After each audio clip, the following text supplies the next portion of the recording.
Hello, and welcome back to the Nazarene Nerd Podcast. I'm David, the Nazarene Nerd. Today I have a special guest with me, uh, Professor Benjamin Hudson. It's good to have you with me. It's good to be here. Thank you.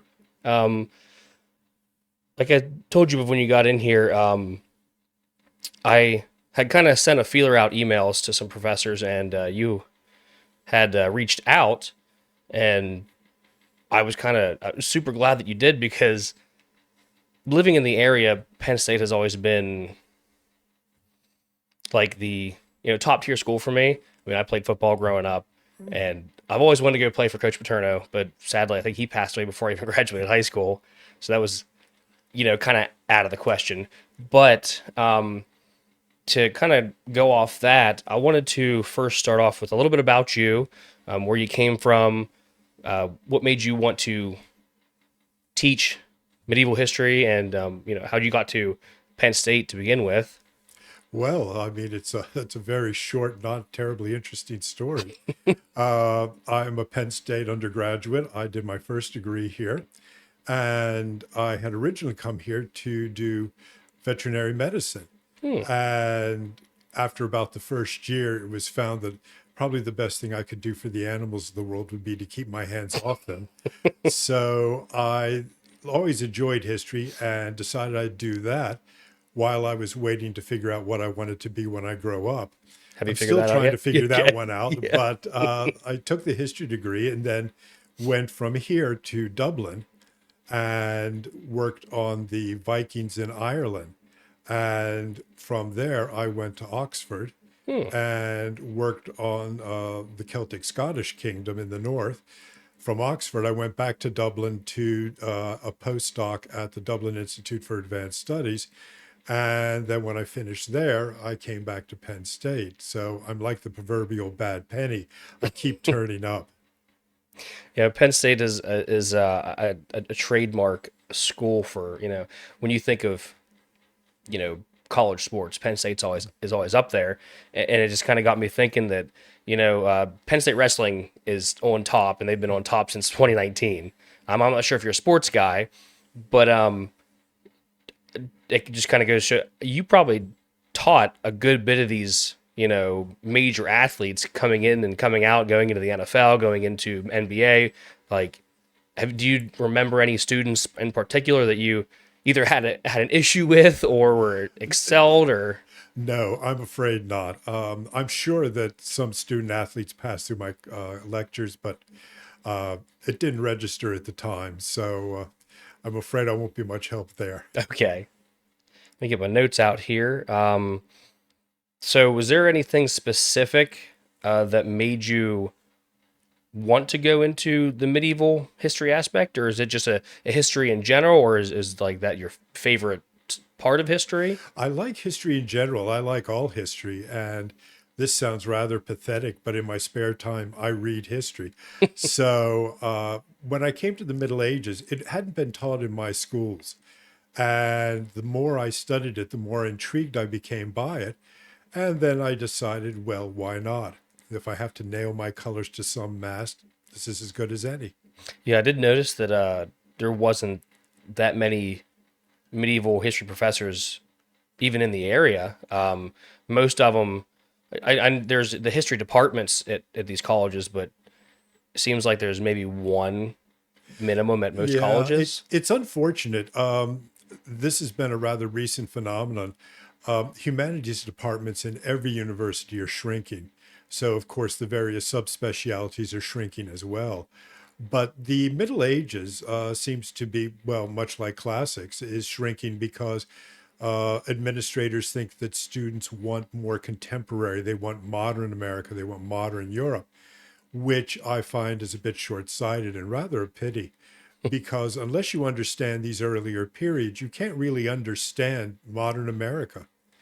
And with this shrinkage, I think it limits students to be exposed to new parts of history, new ideas, new ways of thinking, which is unfortunate because as the field narrows to the immediate, there's less and less understanding of how did the immediate get there, what happened.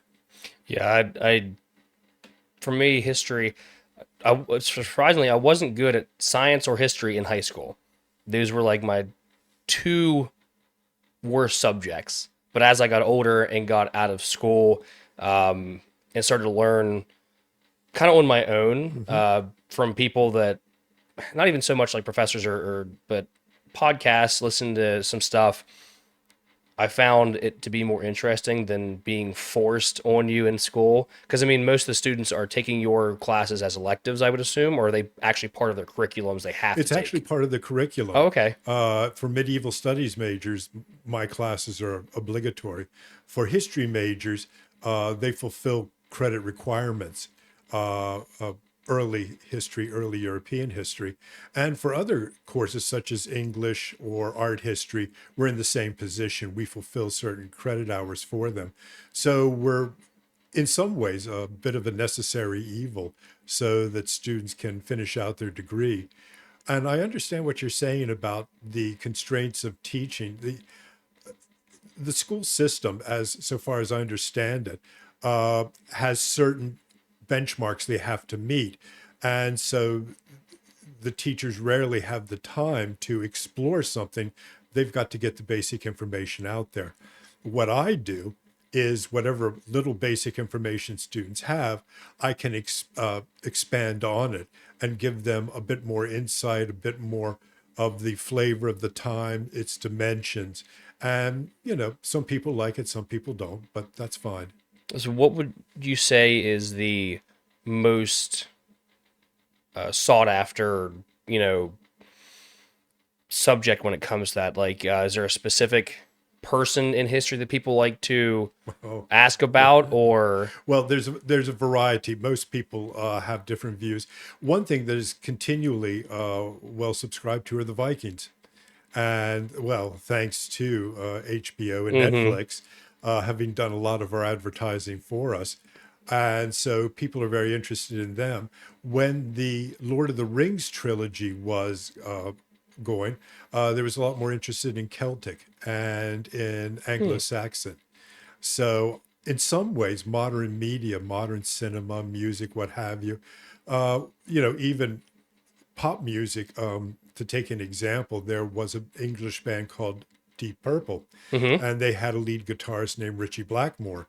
Well, Richie Blackmore now, with his wife, performs medieval compositions. Oh, that's cool. So it's Because we're called it's talking called about this. Blackmore's Night. So we're talking about the same band that does Smoke on the Water, Smoke correct? on the Water, Mm-hmm. Hush, yeah, the same band that does that. And I mean, a lot of other bands have had, medieval influences, King Crimson, for example, a bit of prog rock.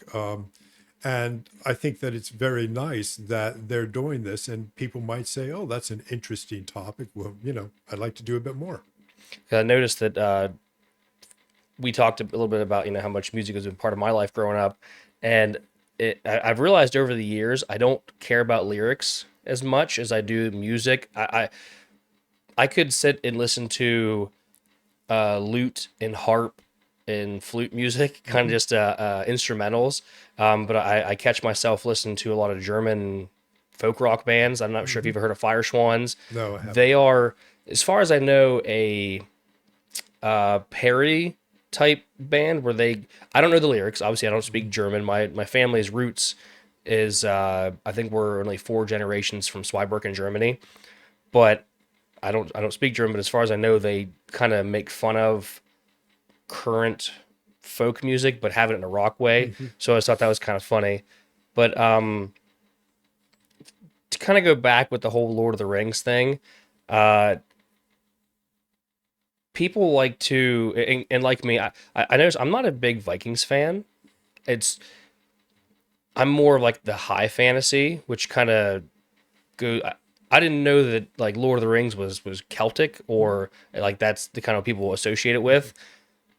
What are the main differences that from what media, and we like to romanticize the medieval time period, 'cause like the Renaissance fair and all that, people love like, oh, for me, I'd like to go spend a day in the medieval time period, but knowing how it actually was, what's the main difference is how, like, to kind of say that we as modern day people probably couldn't survive in the medieval period. Oh, I think we could survive. I think that what we would miss would be our little comforts. No hot water on demand, no central heating, uh, no pre-made meals, no fast food. So, but other than that, no, I think you'd find that we're remarkably adaptable. And of course, in a lot of ways, I mean, let's look at Rome, for example, the public baths, hot water, oodles of it, cold water, internal plumbing, and most of that was carried on into the Middle Ages. The difficulty was that whereas the Romans saw towns as the highest level of civilization, medieval people saw individual farms, individual homes as the highest level. So I think that most people would, after getting a bit of an adjustment, would do just fine. And together with that, many of the medieval things, so to say, are being done today. For example, hybrid varieties of flowers, which are almost all cultivar flowers. Growing houses, seed companies are now looking for medieval straight lines, which means things like roses that have not been cross generated, dietary things such as honey, which helps with respiratory problems and allergies, are now being prescribed. And it wasn't that long ago when it was thought that this was sort of the preserve of the quack. So you could look at that. And of course, a lot of medieval food preparation methods are being done. I mean, for the Middle Ages, it was roasting your meat. Well, that's a barbecue. Hmm. So, yeah, there's a lot of things carrying on. One thing the medieval people would find very strange if they came here was how light our clothing is. Yep. Medieval people were used to wearing much heavier clothing. And I don't think that you can even buy commercially the weight of satin, for example, that would make up a medieval dress. Hmm. So because of course we have so many different heat sources. Yeah, I noticed that today that I think one of the big arguments is bread. That I see I see some people that bread's not good for you, or all the starch in it.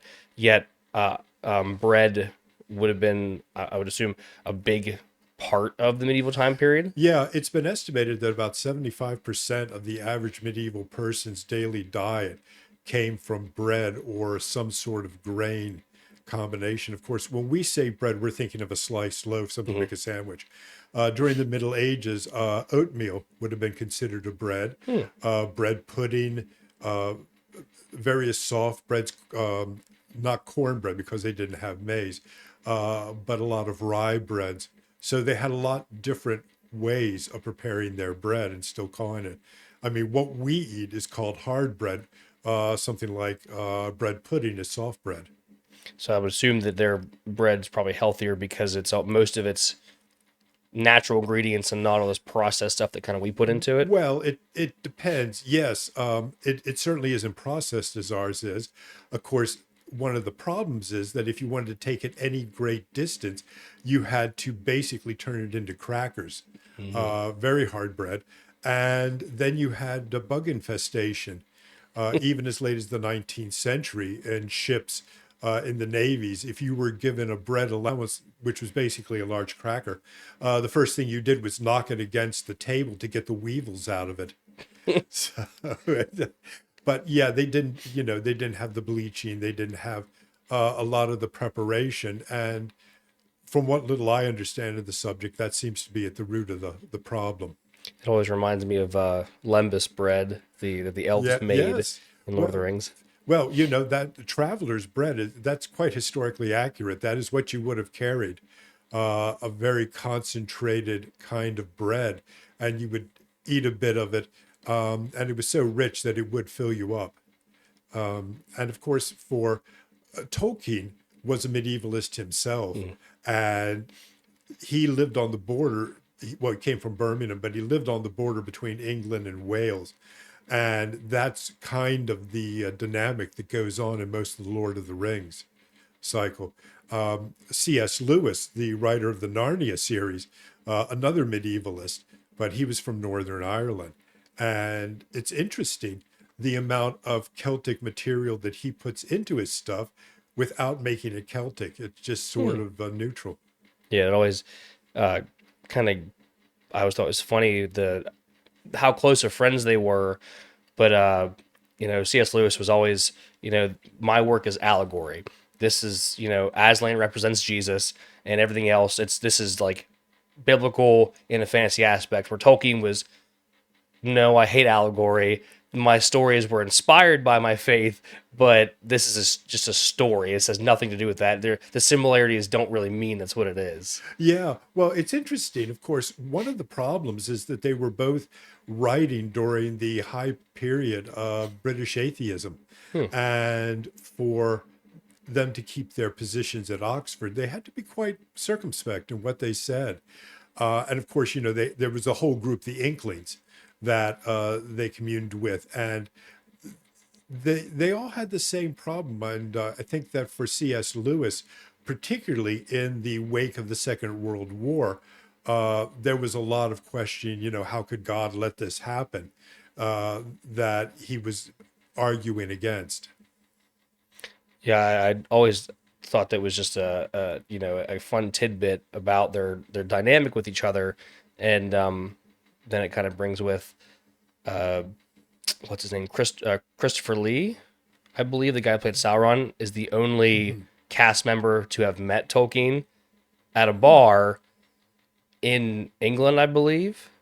My goodness, I Yeah, didn't know that. yeah, he's the only member that had met him, and not even I think it was way prior to his casting as Sauron. I think he's even prior to his casting as Count Yeah, Dooku. I'm not. well, Tolkien died, several decades ago, That's so it true. must have been very, very a very young actor who met him. But it's interesting that these men who held very important academic jobs basically relaxed by bringing their speciality, their academic speciality, and telling stories about it. And I think it's wonderful. I think that's one of the things that really we as professors today are not doing, and we really should. And unless we can explain what we're doing to somebody, we're frauds. And there's no point in us talking to each other. We need to talk to other people. That's our purpose in life. So take all this information that you learn and then just give it to somebody else. Yeah, basically. But give it to them in a form that they can use. I mean, I devoted years to studying text, learning languages. But the vast majority of people haven't had that good luck. And, they've got jobs, they're interested, but they can't take off 10 hours a day to sit poring over a manuscript. So it's my job to take what I know and then to explain it so that they don't have to spend all that time poring over a manuscript. And maybe they'll hear me and think, oh, that doesn't sound right. I think I'll learn this manuscript. And there you go. So there seems to be a correlation between linguistics and the medieval time period because Tolkien himself was a linguistic that so much so that he created an entire fake language that I guess you could say is real now because he had his own I don't know how to put it, but like it has sentence structure, nouns, verbs, whatever you want to do with Elvish.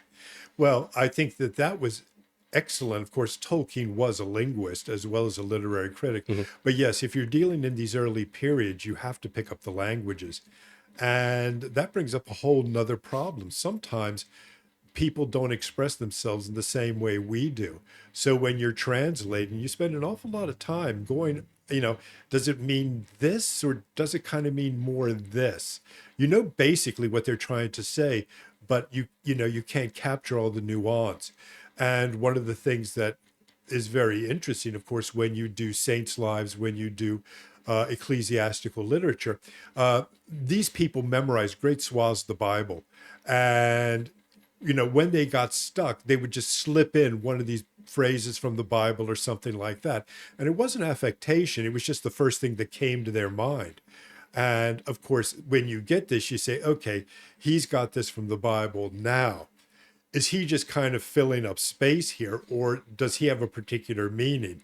And of course, trying to read the mind of a person today is difficult. It's even more difficult when they've been dead for 1,000 years and you're Yeah. scratching your head going, what did he mean here? Yeah. And that kind of brings me to my next question. When it comes to religion in the medieval period. The Catholic Church, I guess, was more of a government itself. Yes. Could you say? What would have the because I've been trying to pore over this and find answers, but there's really never been something specific. And I even before Lutheranism, or Martin Luther, and even before Wycliffe, was there a section where Protestantism, as we would call it today, was prevalent somewhere? I know that the Catholic Church kind of would not. They wouldn't like when people would go against them, like Luther did, and I guess Wycliffe kind of he was such a high roller that they kind of let him just be on his way. But Luther, they didn't do as Well, much. I think, we're trying to take a modern label and apply it to the Middle Ages. Certainly, Luther or Wycliffe didn't think of themselves as Yeah, Protestants yeah, as such. They thought of themselves as reformers. yeah. But there were various reforming groups. I mean, the Orleans Martyrs in 1022, who wouldn't swear oaths, they wouldn't serve in the military. They believed that the Bible, rather than the papacy, was the interpreter of Christianity. You can go down a checklist and go, yeah, Protestant, Protestant, Protestant. Mhm. But at the same time, if you had said, you're not Catholic, they would have said, oh, yes, we are. I mean, we're just interpreting the Bible. And you could go up to the Waldensians in the 12th century, the followers of a usurer and merchant called Peter Waldo, and they lived in Lyon. And the Waldensians started out once again as a pacifist group, but then they made the mistake of trying to translate the Bible without being very good at languages. And so they kept making these really big mistakes. And the Catholic Church would say, look, if you want to interpret the Bible, get the training, at least know what you're talking about. And they didn't like that. So they continued to make their own interpretations of the Bible. And at the same time, they were following the Orleanist martyrs, no fighting in the military, pacifism, this and that. The monastics, I would they call themselves, or certain groups were monastic, I Well, guess. certain groups were like the spiritual Franciscans. There was a book that came out about 40 years ago, I think, called The Name of the Rose. And The Name of the Rose, which was made into a film featuring my wife's favorite actor, Sean Connery, uh, talked about a group of Franciscans who broke from the Catholic Church over the issue of whether Jesus and the apostles used money. Now, Hmm. the church's interpretation was that they had, as an example to sinful humanity on the proper way to interact with the world. The spiritual Franciscans said no, they did not. And subsequently, they rejected handling any kind of wealth. Now, because they were followers of St. Francis of Assisi, they were already predisposed to elimination of wealth. And the Franciscans, theoretically, only owned the clothes they stood up in for modesty. So that's another example of a group who divulged from the church. And there were lots of these groups that divulged. How early do you think that the earliest ones would be? Oh dear. I think that, well, it depends on how far back you want to go. If you actually want to go back into classical antiquity, you have the beginning of the Christian heresies. And you get people like the Donatists who believe that if during the shall we say, the martyrdom phase when Christians were being literally thrown into the Colosseum. If you ever denied being a Christian, you could never come back into the faith again. You were cast out forever. There were the Pelagians who believed that there was no need for divine grace to get to heaven, but if you lived a really good life, you could get to heaven on your own. There were the Arians, who have nothing to do with Nazi Germany. There was a priest called Arius who taught this, that Jesus and the Holy Ghost were not divine. They were simply super angels. Hmm. And so, and each of those, depending on how you read their text, you could have had one of them. Hmm.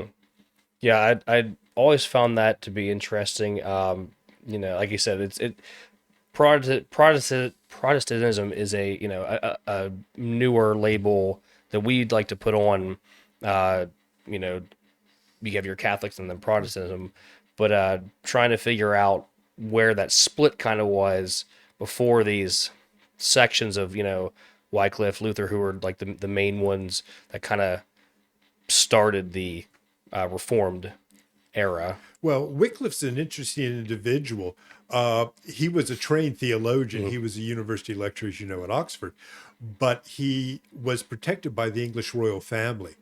And so that's one reason why he died in his bed, although after he was dead, his critics came after him again. For Martin Luther, he benefited from technology, and it was the movable type printing press. Luther could give a sermon one Sunday. The sermon would be printed up on a Monday. By Thursday, everybody within a couple of 100 miles had read it. And then Luther would, do it all over again. So it was really broadcasting via, for the time, mass media. And of course, the later Zwingli, Calvin, and all used the same technology. Yeah, because I think being that my moniker is a Nazarene nerd, the Nazarene Church I think was a split from John Wesley, who also was kind of in the same era as John Calvin, but they had the different beliefs on I think the salvation issues. Yeah, John Wesley was originally Church of England, and he split from that. I've actually had the privilege of visiting his home church in Bristol. Oh, that's cool. And it's a very impressive structure. I think also looking at the context, Wesley saw some problems in the society that really needed attention. There was widespread poverty, there was widespread want.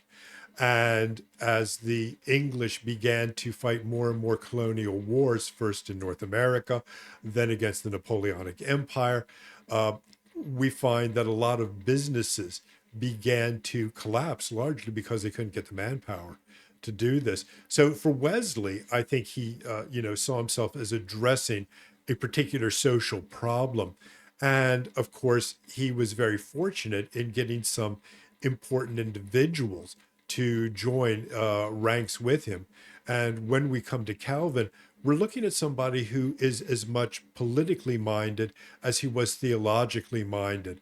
And Calvin's belief that he could create the city of God on earth, of course, this is St. Augustine of Hippo's very famous designation of heaven. The city of God is the city on the hill. The city of man is the city in the valley. And we all want to get to the city on the hill. So for Calvin, he saw himself as eliminating the superstition, the abuses, and then getting back to basic Christianity. And of course, he was a trained lawyer, so he applied a lawyer's reasoning to it, which didn't endear him to his enemies, because it's very hard for them to argue against somebody who was parsing this like a legal case. Which kind of makes you think about today's modern, version. That would be like I think I forget if it was a book first or movie, but the case for the case for Christ, Yeah. which is kind of the same vein, where a lawyer said this doesn't make sense. My wife wants to go to church. I don't. I need to convince her in a lawyer aspect why she's wrong. But then he comes to find that, oh, well, to me now, this kind of feels right doing all this research. Yeah, I think that, one of the core elements to Christianity is really the study of it. And, with the Bible, laying out the information in a different varieties means that, you can't just read the Gospels and say, okay, got it. You've got to have the Old Testament. You've got to see what Jesus meant when he said, I've come here to fulfill the law, not to change it. And if you don't know what he's talking about, well, you're kind of stuck right there. Yeah. To kind of, I don't say wrap this all up, but to a forethought, correct me if I'm wrong, because I remember hearing this. It kind of had me in a tizzy with how the Catholic Church kind of treated people who were either heretical or they were thrown out, or what did the Pope call it? There was a king that was on the Pope's doorstep to asked for his blessing back, I believe. That was Henry the Fourth, the Holy Roman Emperor. Yes. Yeah. So, but did Luther kind of do the same thing, but for the Reformed side, like where some of the popes or these kings would have people executed or burned at the stake because they were heretical. Didn't Luther kind of do the same thing, but for the reverse side? No. What you're talking about is the Inquisition. And the Inquisition was originally an examining body set up by the church. Now, the church had no authority to deliver a death penalty to anybody. That was the prerogative of the king or the ruler of the locale. So an inquisition worked quite simply. The church had an examining body, and if they found that somebody was, in fact, not in conformity with church doctrine, well, then they turned them over to the royal courts, who determined if a crime had been committed. And if a crime had been, then the person would be dealt with using using the royal rules or the laws of the region. Okay, I thought I heard somewhere that Luther was kind of on the same page as, hey, we need to get, if you aren't believing the way we are. So No, no, no. okay. No, the Luther basically just wouldn't have anything to do with them and wouldn't allow them to change his theology. And for most of Luther's life, I mean, we see it today as kind of a grand narrative. But at the time, it must have been pretty nerve shaking. I mean, you never knew when somebody with a knife was waiting on a dark night because he didn't like what you were saying. Yeah, it seems like murder was a lot easier to get away with in that time period, even by especially by the government or the higher authorities. They were just go ahead and do it. Well, I don't think the Middle Ages was as lawless as Yeah, people think, but you get professional criminals. We have them today, and you know, if you are mad enough, if you've got enough money, if you have few enough morals or scruples, yeah, sky's the limit, so to say. so what when people talk about the Crusades, is what would you say is the positive connotation or the negative connotation between the two? Because it seems like there's a lot of oh, they were just completely bad, but then there's also these were the good parts of the crusade. Would you say there's a difference in the two, or Oh yeah, I mean the Crusades were a defensive measure. You could not call a crusade simply because you didn't like your next door neighbor. And what happened was that the spread of Islam throughout the Middle East was not accomplished in one big campaign. It was done over a series of decades, and there were sizable Jewish and Christian communities throughout there. And about the year 1000, a Shiite governor of Palestine, as the region from the North Syrian plain to the Sinai Peninsula was known then, was that he decided to close down all Jewish and Christian churches or synagogues, destroy them, and cause Christians and Jews to wear special identifying emblems. And for the Christians, they had to put on metal stars, they had to wear certain kinds of clothing. Christian women had certain fashion restrictions, and the churches were torn down, such as the Church of the Holy Sepulchre. sounds like a And little bit of foreshadowing for it was. And of course, the Christians began to say, will somebody help us? And the first thing they got was money to rebuild the churches from the ruins. But after that, there was a lot of tension. And of course, Christians and Jews and Muslims' lands had to pay extortionate taxes. They didn't have all the civil rights that a Muslim would have, of course. They were very much second class citizens. And one of the big questions is how much right did the Muslim rulers have to the lands that they inhabited because they had taken them from the Byzantine Empire. Now, the Muslim rulers would, of course, say, look, we conquered this in battle, so it's ours. The Byzantine rulers would say, simply because you won a battle doesn't mean you should have it.